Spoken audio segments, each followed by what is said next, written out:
The things of the latter part of Acts will go a little faster. In fact, in the way that I wrote my commentary several years ago, I combined the last six chapters in pairs. And so it will move a little faster after we get through chapter 22. Tonight we're getting into chapter 21.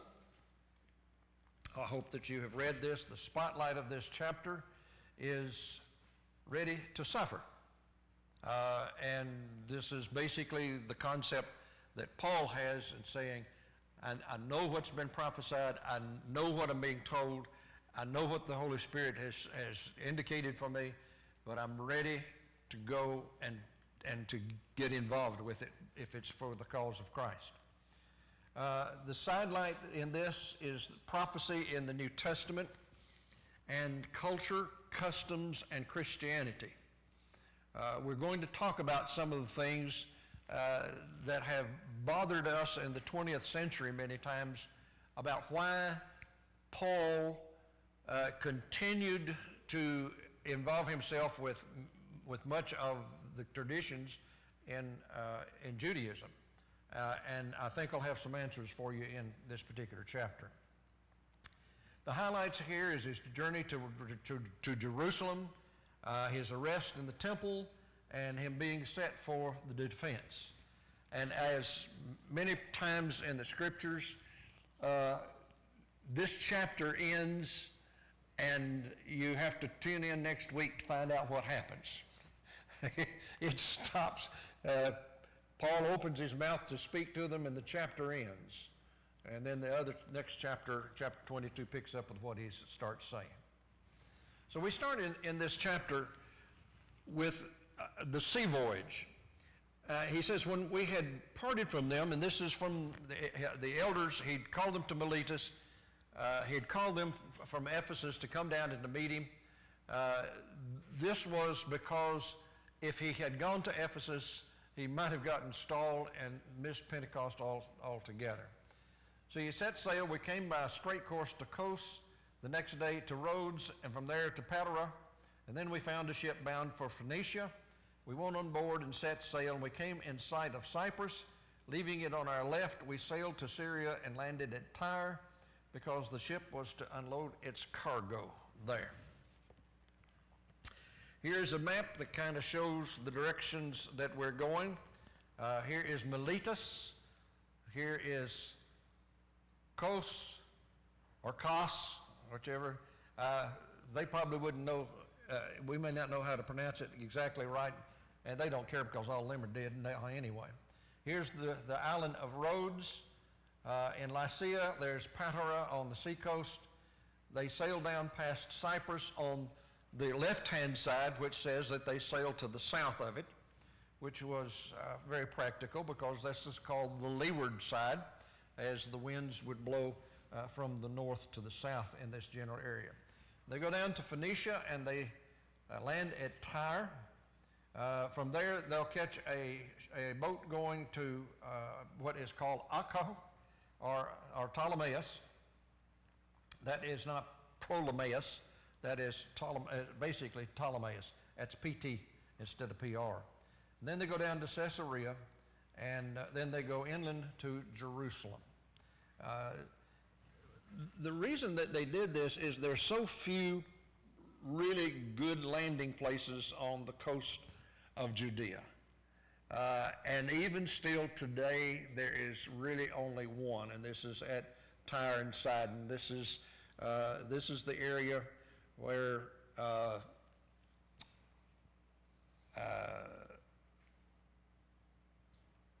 Elijah went out on the mountain, and that's just where he had to deal with the different crazy priests at that particular time. He was quite a bloody fellow. You have to realize that he took a sword and he killed a massive bunch of these priests at that time. But that's not our lesson. There's Tyre. Now, how do we know that Cyprus was north of the ship's course? Well, he says it was on the left-hand side. And if you sail due east on the Mediterranean Sea, Cyprus on your left, then it is north of your position. Who was with Paul at this time? Due to the pronoun we conclude that Luke was with him, probably Trophimus and Aristarchus from chapters 20 and chapter 27, and maybe all the others that are mentioned in chapter 20 and verse 4 that we looked at a couple of weeks ago. Verse 4, he says, we looked up the disciples, and we stayed there for 7 days, and through the Spirit they told Paul not to go to Jerusalem. We don't know how this came about, whether that they anticipated or whether there was a specific revelation that was given to these people about what was going to happen to Paul. But also, you may remember that this had been told to Paul some time back of what was going to happen. And then he's told a second time also. Here are the people, and you see the concern on their faces. They don't want him to go, but he decides he wants to go. And why would Paul wait for 7 days at Tyre? The same reason that he waited 7 days at Troas. He evidently got there after the brethren and sisters had met and had their worship service, and they had dispersed and gone back to their homes. He evidently wanted to worship with them, and possibly due to the time of the arrival of the ship, he missed seeing them on the first day of the week. And so he stayed around and to meet with them the next time the disciples met to worship together. When our days there were ended, we left and proceeded on our journey, and all of them, with wives and children, escorted us outside the city. All of them were the disciples, the Christians that were there. And we knelt down on the beach, and we prayed and said farewell to each other. And when we went aboard the ship, they all went back home. Now, this is almost the same scenario at Miletus with the elders that had come down from Ephesus, but this seems to be a repetition type thing that's happening. When we'd finished the voyage from Tyre, we arrived at Ptolemais, and we greeted the believers and stayed with them for 1 day. And the next day we left and came to Caesarea, and we went into the house of Philip the evangelist, one of the 7, and stayed with him. I think it's important to note that evidently the church had spread considerably at this particular time. Not that the church was in every small hamlet and village, but in the major areas. There was a church at Tyre, a church at Ptolemais. There was one evidently at Caesarea, and certainly the mother church, the original church in Jerusalem itself. We know that there was a church at Antioch to the north of there, and probably several on the route that Paul had taken on one of his missionary journeys as he went across the southern part of what today is Turkey. There's Ptolemais, there's Caesarea. And here's a picture that depicts Paul in Philip's house in Caesarea. I don't know if it was or not. Just a nice picture. It looked like he was meeting in the house with folks. I wanted to bring this to your attention. In 1984, we got to travel to the Holy Land. And some of the aqueducts that were built at Caesarea by the Romans are still standing today. This is over 2,000 years. And it's kind of interesting, if you'll notice very carefully, that there are actually two structures. There's one on this side and there's one on the back side that you can't see. That was for hot and cold running water. Not really. It was cold and cold running water is what they had. But what it was these aqueducts were built. They were built out of rock, and then they were plastered, and this water came from way up north and supplied the city of Caesarea. and other cities along the seacoast. We actually went out on the sand that is on the back side of this. There were people riding horses up and down the area down there. It's a beautiful area. Caesarea is a very interesting place to go. If you ever get a chance to go visit the Holy Lands, go. It'll change your whole perspective of how that you look at the Bible and things that we found in the Bible. Now, why is Philip called the evangelist? Well, it's probably to distinguish him from Philip the apostle. And this title was given to those who went from place to place proclaiming the gospel of Jesus Christ. Ephesians 4:11 says, the gifts that he gave to some would be apostles, some prophets, some evangelists, some pastors, and some teachers to equip the saints for the work of ministry, for building up the body of Christ. As our brethren have had controversy for years of saying whether these are offices or not. And if you're appointed to do a job, that's an office. If your job is custodian or janitor, that's an office. That's your job that gives you special responsibilities. And this is true about whether they're apostles or prophets or evangelists and pastors and teachers.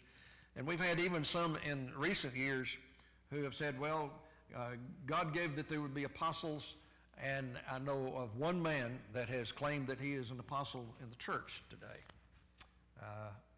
I don't know what kind of following he still has, but it's kind of interesting.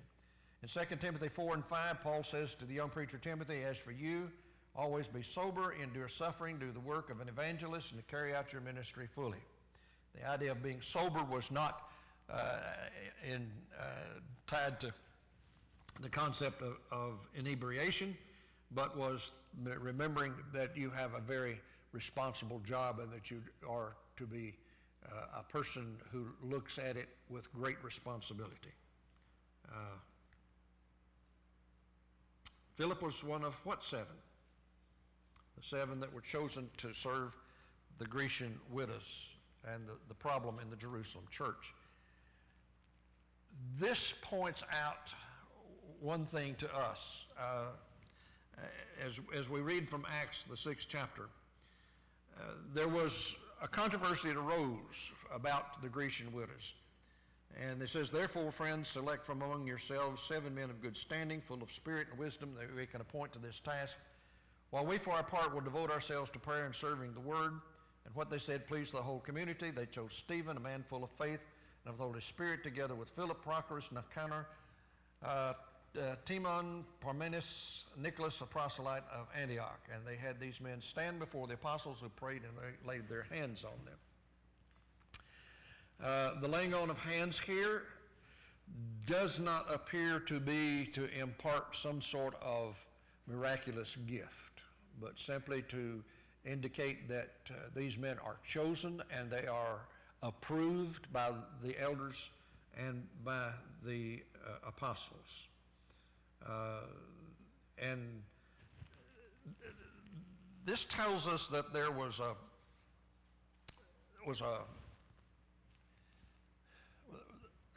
division that took place early in the church. And we still have the same problems today over different things, not necessarily feeding widows, but sometimes these strange splits take over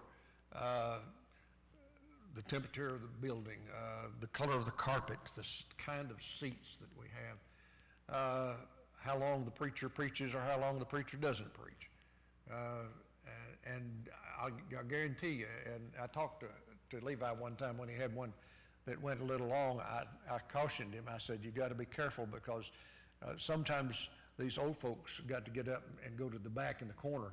And if you go too long, it might be embarrassing to some of them, and then they're going to embarrass you.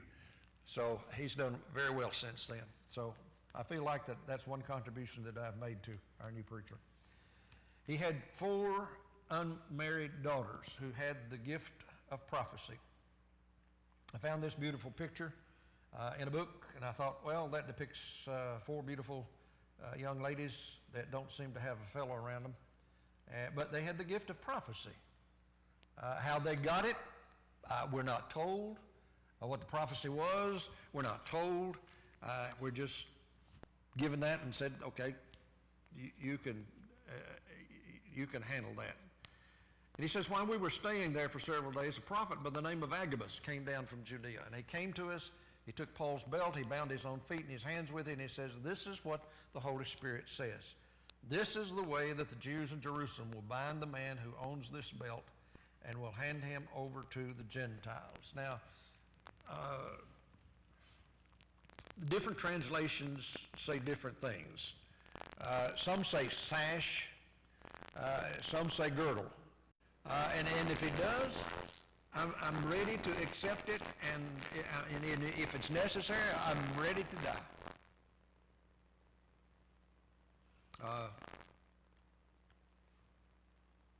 Now, why would Paul talk this way to the brethren? I think he was simply trying to prepare them for his coming arrest and trial and imprisonment and eventual death. And he tells them he's ready and he's willing to go and to suffer whatever is cast in his way for the cause of Christ. There seems to have been the preparation for the missionary journeys of the things that happened to him, the things that people did to him. These were all simply things to prepare him for what was yet to come. And then also, you have to remember too that the things that happened to Paul in his arrest and his plea to Caesar gets him to go preach at Rome. You just don't know what opportunities are going to happen. Since he could not be persuaded otherwise, we remained silent except to say, the Lord's will be done. So Paul's convinced, I'm ready to go. And the rest of them say, okay, yeah, all right, he's decided he's going to go, so there's nothing we can do about it. So what can we learn from this passage? There are some things that happen to us that we have to accept whether we want to or not. These are God's controls over situations that we do not recognize at times. Now, when we get into this kind of situation, my go-to book in the Bible is Job. Job didn't understand what was happening to him, but one comment that he made, he said, I don't understand it, but someday God will explain it to me. I think that there are things that happen to us at times that not only we look at it as being a terrible thing happening to us, but others look at us and say, what a terrible thing to happen to you. Death is really not all that bad. It basically gets us out of this life into the life that is to come. And technically, unless God swoops down in some sort of way and does you like he did Elijah and Enoch, the only way that you're going to get there and the only way that I'm going to get there is through a nice funeral. Or maybe not so nice. It depends on how many show up sometimes and who shows up. If some of the crazy in-laws and outlaws show up, it may be a real tussle. We need to be ready to submit to the will of God at all times, whatever the circumstance. Just like the people said, whatever God says is all right. That's the thing that we need to be prepared to do. The will of the Lord be done. After those days, we took up our carriages, and we went up to Jerusalem. And there went with us also certain disciples of Caesarea, and brought with them one Mnason of Cyprus, an old disciple, with whom we should lodge. And when we were come to Jerusalem, the brethren received us gladly. Now, there are two possibilities about this Mnason that we'll talk about in just a moment. But have you ever thought about what kind of carriages that's spoken of here? What is some of you may have a different translation other than King James or New King James or Revised Standard. What does it say? if it's properly indicated, it should say baggage. When we think of carriage, we think of something that's got wheels on it, don't we? Well, this carriage was what they were carrying with them. And it probably refers to baggage rather than some sort of vehicle. Since they had stayed several days, they would have had to bring some sort of carrying items for whatever they'd need during this time. I'm sure they didn't have toothpaste, toothbrushes. They may not have had many hair combs or brushes, but whatever that they needed, the extra change of clothes, whatever they needed. And what does the expression old probably refer to here? Well, the church is probably only somewhere about 20 to 30 years old. So this could possibly mean two or three things. Maybe the length of service to Christ and not to age. He may have been one of the 120 on the day of Pentecost. He may have been one of the converts on the day of Pentecost. He may have been part of the 70 that Jesus sent out and then later became a Christian. We don't really know, and it's not really given to us, but most likely the old is not necessarily in age, because this fellow's traveling a considerable distance with them, probably on foot. When we were come to Jerusalem, the brethren received us gladly. They're all happy to see him, all excited about Paul and his entourage being there. The next day, Paul went with us to visit James, and all the elders were present. So, who was this James? Well, it was most likely the half-brother of Jesus, because James, the brother of John, had been killed earlier by Herod. So that's not James, the brother of John. There are several James that are mentioned in the scriptures, just as there are several Marys. Even the name Yesu or Jesus is simply a form of the term Judas, Jude, James, John. All of these are come from the same basic Hebrew word, Aramaic word. Acts 12:1 says, about that time Herod the king stretched forth his hands to vex certain of the church, and he killed James, the brother of John, with a sword. So, 19 chapters prior to this,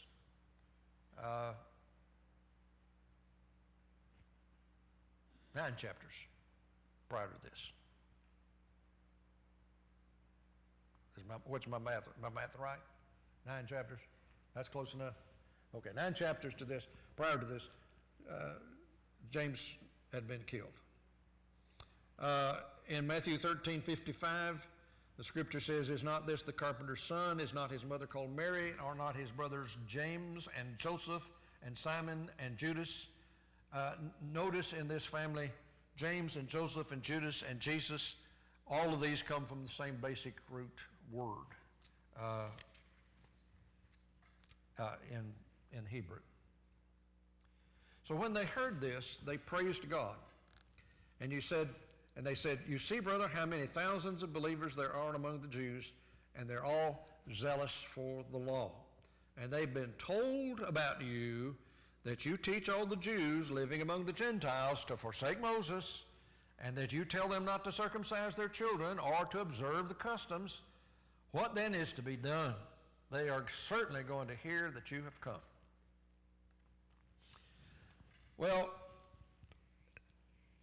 this reminds me of a place that I preached one time, that this congregation was noted in the county of, it couldn't go more than 6 months without a tremendous upheaval of some kind of derogatory thing, something terrible with the preacher, something terrible with one of the members or something that had gone on.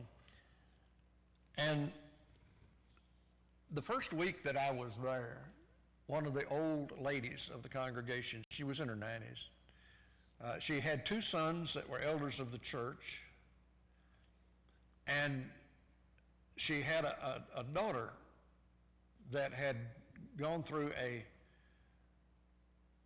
very despicable change in husbands. That's as gentle as I can put it. And it was known throughout the whole community what had happened. And the elders of the congregation had, and this was the sister of two of the elders, they had told her, you can come to church services, but your current husband cannot participate in the public worship. Well, Grandma wanted something different. And she had hit, and this had happened years prior to my coming there. Every preacher had been there, and prior to me, the first thing that happened to each of them was they were hit with this problem. Well, it was a problem that needed to be dealt with gently with this old lady, and we did, and it solved the problem. And the lady told me, she says, I don't like you. And I was sorry. But also on the day that we left, when they had the big dinner for us, she came up to me and she says, she says, you have caused me to read my Bible more than any other preacher that I've ever met. And I thought, wow, that ought to get me to heaven. I really hope so. I can't think of a higher compliment that I'd ever been paid, or both prior to that or since then. So it's not unusual when a preacher first comes that you unload on them the difficulties that are going on. This has not only happened at that congregation, but in another place or two also. So Paul shows up, he says, there's rumors going around about you telling the Jews that they don't have to pay attention to Moses and that they don't have to observe circumcision or observe customs. What are we going to do? Well, we asked the question, how were these people zealous of the law? Now, they're talking about Christian Jews. They're talking about those that are in the church, because many of them still held many of the traditions of the Jews as being proper for them to observe, one of which was circumcision. If you read the Bible carefully, you sort of come away with the idea that circumcision was a unique thing for the Jews and nobody else practiced circumcision. And that's not true. There were other civilizations that practiced circumcision. The Egyptians were one race of people that practiced circumcision. And oftentimes this was a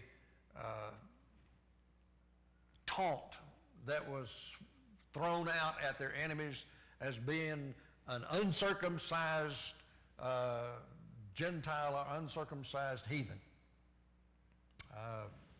So this was a very important thing. It was the seal that God had given to Abraham of the covenant. In Romans 10:22, Paul says this about the Jews. He says, I bear them record that they have a zeal for God, but not according to knowledge. You can be zealous for something, not knowing what you're doing. You can say, hey, yay, rah, what happened? You know, it ever happened at a football game? You were interested in your popcorn or your hot dog, and somebody did something great, and you said, what happened? And it's all over. And you missed it. He says, they, being ignorant of God's righteousness and going about to establish their own righteousness, have not submitted themselves unto the righteousness of God. Well,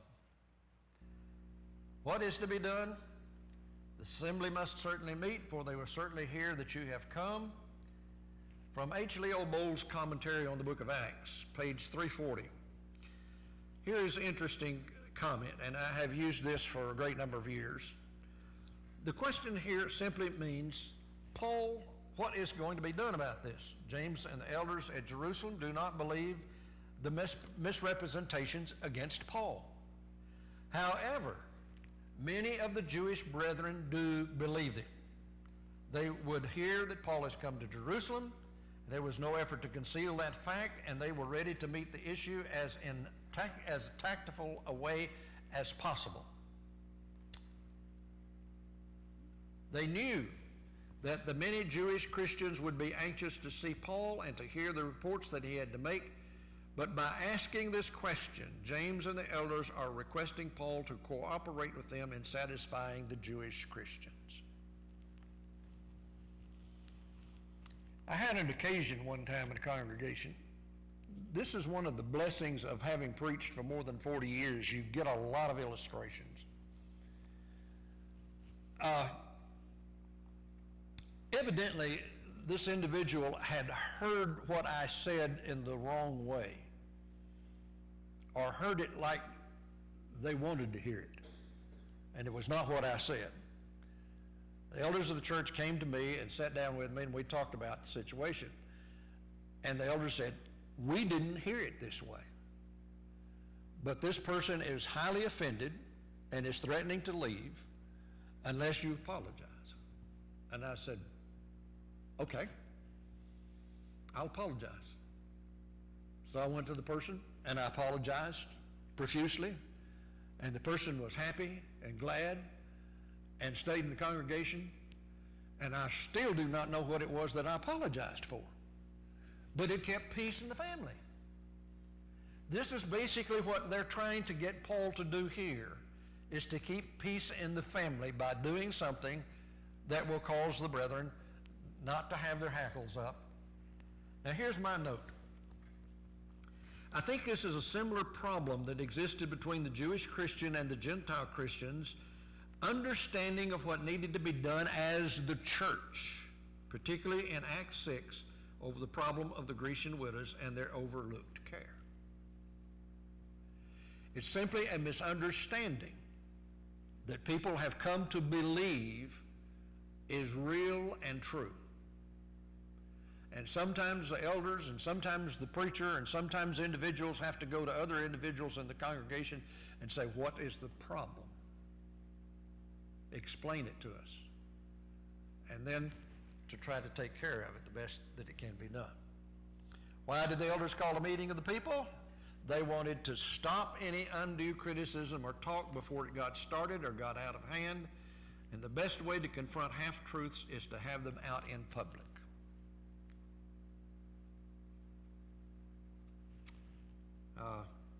I've got another illustration, but I'm not going to get into it. So, they say, do what we tell you. We have 4 men that are under a vow. Join these men, go through the rite of purification with them, pay for the shaving of their heads, and thus all will know that there is nothing in what they have been told about you, but that you yourself observe and guard the law. Why? He's a Jew.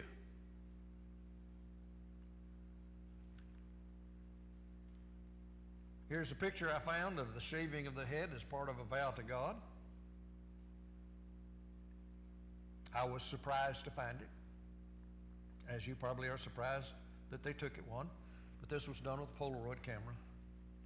What is the real issue here about Paul? 1, and this is from the scriptures, they have been told about you that you teach all the Jews living among the Gentiles to forsake Moses, and that they should not circumcise their children or observe the customs. This is the story that's going around. Basically, they have heard that Paul is teaching Jews in the other places, first, to forsake the law of Moses, second, not to circumcise their sons, and 3, not to observe the customs of the Jews. What does he do? Well, we have to ask the question, how can this passage be true to Christianity and have Paul still observe the law of Moses? Now, this is something that's bothered the New Testament church in our day and time and time again. Lots of times when we get to this part of the scriptures, we begin to say, well, we don't really understand what's going on. Yeah, we do. because this is a lot of hearsay that was going on. And what Paul was doing was a traditional thing rather than something that had to be done as far as the law was concerned. The law allowed this to happen. People could make vows, but if they made a vow, they had to follow through on it. The purpose here is to convince the Jewish Christians that the basis of the law of Christ is God's law. This is the problem that they couldn't put together. We've got the law of Moses, we got the law of Christ, and we keep still trying to make that great separation in our day and time. There are a lot of things in the scriptures that I call truisms. And these are God's truisms. That means that they were just as true in the day of Adam as they were in the day of Abraham, as they were in the day of David, as the day of Christ, and in the day of Paul, and in our day today. This means these are principles that have always followed through. One, first of all, we need to repent of sin. That has always been true. Under any law that God has ever given, God always wants us to come back. Two, that we should be careful in our life, that we live a life that does not cause other people to turn away from God. Now notice I didn't say that causes us to turn away from God, but that causes others to turn away from God, because people are watching you as a Christian, and because of what you do and what you say, you influence them. I'm sure that you have heard somebody say at some time in your life, I wouldn't go to church at Highland View because so-and-so goes up there and I know what they do. Hearsay. This is still dealing with the same problem. They did not see. This is what they did not understand. The law of Christ is God's law. They did not see Christ's teaching as an extension of the law of Moses, but as being in conflict with it. And Paul's keeping of the vows and circumcision, as with Timothy in Acts 16, was only for the purpose of winning more Jews to Christ. Now, how do I know that? Paul says that. 1 Corinthians 9. Even though I am free from all men, yet I have made myself servant unto all, that I might gain the more. To the Jews I became a Jew, that I might gain the Jews. To them that are under the law, as under the law, that I might gain them that are under the law. These are still the Jews. To those that are without law, as without law, being not without law to God, but under the law to Christ, that I might gain those that are without law. To the weak I became as weak, that I might gain the weak. I am made all things to all men, that I might by all means save some. And this I do for the gospel's sake, that I might be partaker thereof with you. Does this mean that Paul was wishy-washy? No. Whatever it took to get you to become a Christian.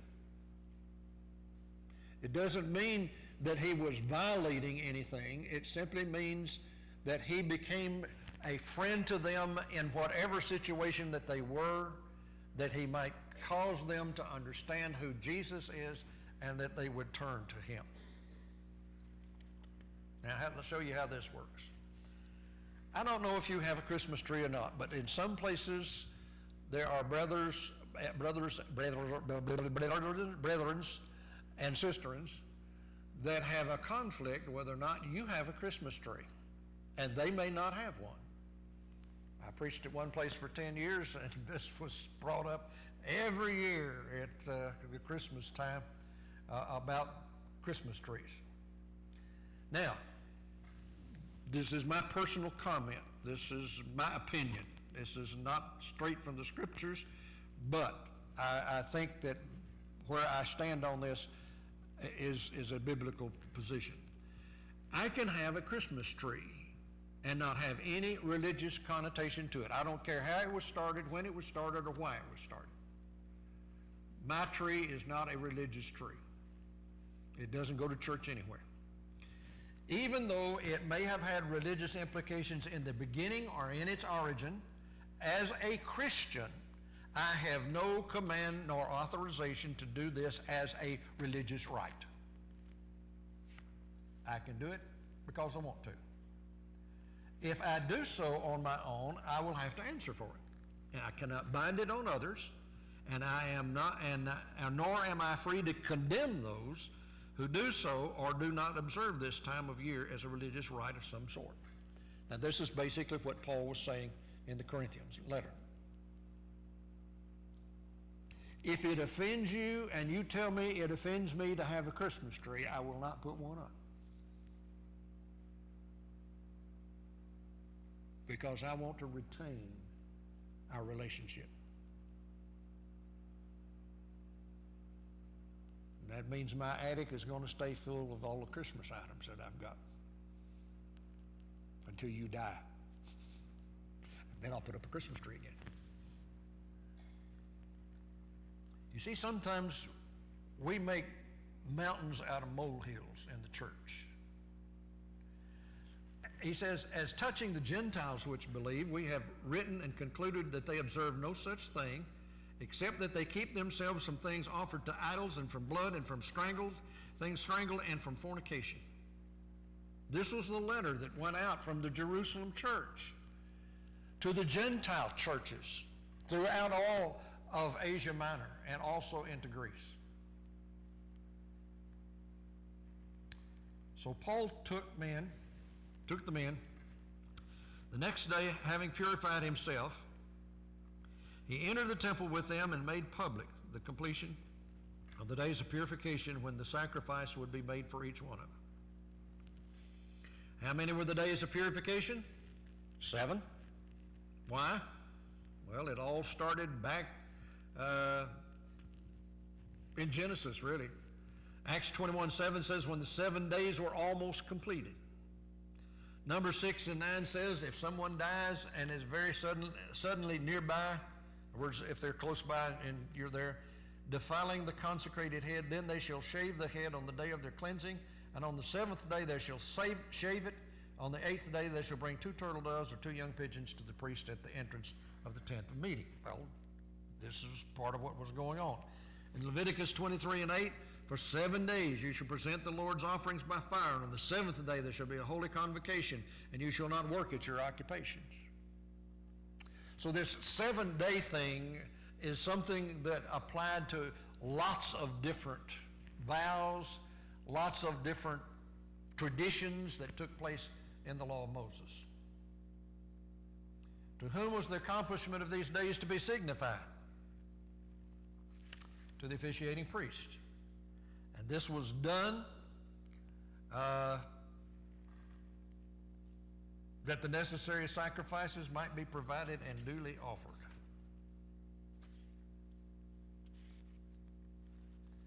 I want to back up just a moment to verse 26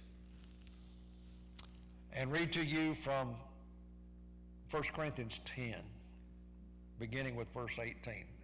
This is down through verse 33. Paul writes and he says, consider the people of Israel. Are not those who eat the sacrifices partners in the altar? And what do I imply then? That food sacrificed to idols is anything, or that an idol is anything? No. I imply that what pagans sacrifice, they sacrifice to demons and not to God. And I don't want you to be partners with demons. You cannot drink the cup of the Lord and the cup of demons. You cannot partake of the table of the Lord and the table of demons. Or are we provoking the Lord to jealousy? Are we stronger than he? All things are lawful, but not all things are beneficial. All things are lawful, but not all things build up. Do not seek your own advantage, but that of another. In other words, don't seek an advantage over somebody else, but you seek to help them. Eat whatever is sold in the meat market without raising any question on the ground of conscience, for the earth and its fullness belongs to the Lord. If an unbeliever invites you to a meal and you're disposed to go, eat whatever is set before you without raising any question on the ground of conscience. But if someone says to you, I've lost my microphone. No, that's not in the scriptures. But if someone says to you, this has been offered in sacrifice, then don't eat it, out of consideration for the one who's informed you and for the sake of conscience, basically your own. And I mean the other's conscience, not yours, for why should my liberty to be subject to the judgment of someone else's conscience? There are several people that are involved in this. One, the person that has warned you, the person that has served you, and yourself. And you need to have a good conscience about all of this. For why should my liberty be subject to the judgment of someone else's conscience? If I partake with thanksgiving, why should I be denounced for that which I give thanks? So whether you eat or drink, whatever you do, do everything to the glory of God. Give no offense to the Jews or to the Greeks or to the church of God, just as I try to please everyone in everything I do, not seeking my own advantage, but that of many, so that they may be saved. Wow.